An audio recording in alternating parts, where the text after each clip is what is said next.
안녕하세요. 오늘 저희가 좀 깊게 파볼 주제는요. 프랜차이즈 본부 설립 시 꼭 점검해야 할 내용들입니다. 네, 안녕하세요. 특히 그 안정적인 사업 운영을 위한 두 축, 그러니까 협력업체 관계랑 수익 구조, 이 두 가지에 좀 초점을 맞춰보려고 해요. 정말 중요한 부분이죠. 많은 분들이 처음 시작할 때 놓치기 쉬운 부분이거든요. 맞아요. 그래서 오늘 이 이야기들이 사업 기반을 다지는데 좀 실질적인 도움이 되면 좋겠습니다.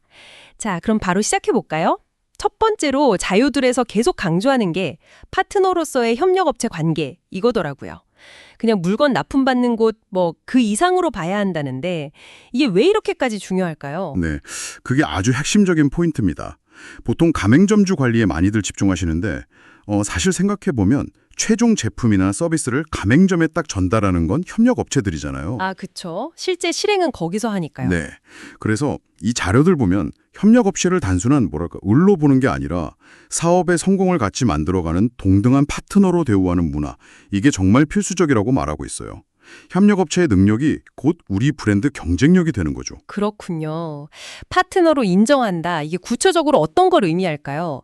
자료 보니까 협력업체에 대한 가맹점 불만이 막 쌓이면 결국 본사에 대한 오해나 불신으로 이어질 수도 있다. 이런 경고도 있더라고요. 맞아요. 그럼 좋은 협력업체는 어떻게 찾고 또 관계는 어떻게 잘 이어가야 할까요? 일단 좋은 파트너를 찾는 시작은요. 발품을 파는 거예요. 프랜차이즈 커뮤니티나 온라인 견적 시스템 같은 거 있잖아요. 그런 걸 활용해서 최소 2곳 이상 비교하는 건 이건 기본이고요. 기본이다. 네. 근데 여기서 좀 더 나아가서 우리 본사 속에서나 사업 계획 같은 거 있잖아요. 그런 자료를 미리 딱 준비해서 공유하는 게 중요하다고 강조해요.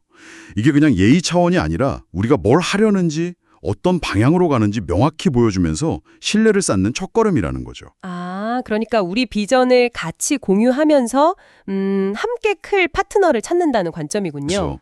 자료에서 또 재밌었던 게 처음부터 완벽한 업체를 찾기는 어렵다. 이런 현실적인 조언이요. 예를 들어 OEM, 그러니까 우리 브랜드 제품을 다른 데 맡겨서 만드는 경우에 생산 계획을 미리 알려준다거나 꾸준히 제품 개선 아이디어를 주고받고 아주 사소한 샘플 테스트 결과라도 명확하게 피드백을 주는 거. 이런 디테일이 중요하다고 하네요. 맞습니다. 그런 꾸준한 소통과 피드백, 이게 관계를 진짜 단단하게 만들거든요. 그리고 또 하나, 분기별로 비교 견적을 꾸준히 하는 거예요. 이걸 통해서 가맹점 개설 비용을 합리적으로 유지하려는 노력, 이게 필요하다고 지적해요. 아, 비용 절감 노력. 네, 이게 그냥 본사 경쟁력만 높이는 게 아니라 가맹점주한테도 직접적인 이익이 돌아가는 부분이니까 절대 가볍게 보면 안 됩니다. 아하, 협력업체랑 잘 지내는 게 결국 본사, 가맹점 모두에게 좋은 거군요. 그렇죠. 상생이죠, 상생. 자, 이렇게 든든한 파트너십을 만드는 것과 함께 본부 자체의 재정적 안정성, 이것도 빼놓을 수 없겠죠. 다음으로 넘어가서 안정적인 본부 수익 확립, 이 부분 좀 볼게요. 많은 신생 본부들이 초기에 그 가맹점 열 때 받는 돈, 여기에만 너무 의존하는 경향이 있다. 이 지적이 좀 날카롭던데요. 네, 그 중적 프랜차이즈 사업의 지속 가능성을 위협하는 큰 함정 중 하나예요. 그래서 가맹비, 교육비, 보증금, 로열티 이런 항목들 있잖아요. 이걸 정할 때 그냥 감으로 하는 게 아니라 동종 업계는 어떤지, 또 우리가 실제로 뭘 제공하는지 이런 걸 철저히 분석해서 신중하게 결정해야 합니다. 신중하게. 특히 물류 같은 걸 외부에 맡길 때 매출 규모에 따라서 물류 로열티를 어떻게 정할 거냐? 또 그 결제 시스템, 포스나 벤업체 있잖아요. 여기랑 어떤 조건으로 계약하느냐에 따라서 본부의 실제 수익이나 관리 방식이 확 달라질 수 있거든요. 그래서 사업 시작 전에 이걸 반드시 꼼꼼하게 검토해야 한다고 조언합니다.